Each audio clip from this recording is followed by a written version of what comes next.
Am o combinație mega bond. Trebuie adusă o mașină de dincolo. Te bagi să o aduci tu? Lucrez la Audi, acum mai fac ciubucărel de 2 lei.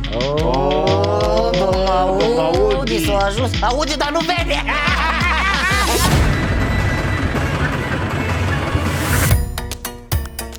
Bă, dar cât de nesimțit poți să fii? Cum să faci așa ceva? Am fost sincer, ce vrei să mint? Nu mai vreau să merg la mizerii de nunți făcute numai pentru bani. Dar la tine la nuntă vrei să vină lumea să spună bani. Nu, că eu nu fac nuntă. Cum adică nu faci nuntă?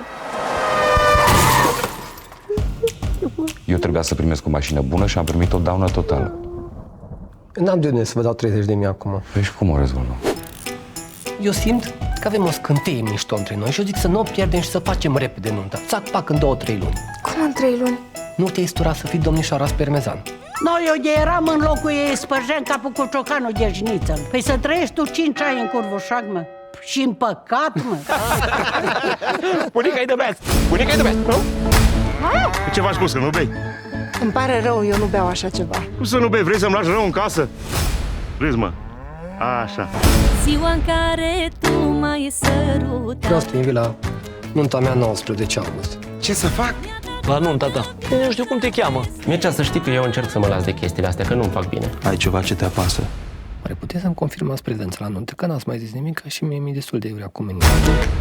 Aici vrei să fac petrecerea burlacilor? Unde să mergi, mă? La striptease. Ce striptease, mă? Tu nu te vezi că ești mai bătrân ca mine? Bună seara!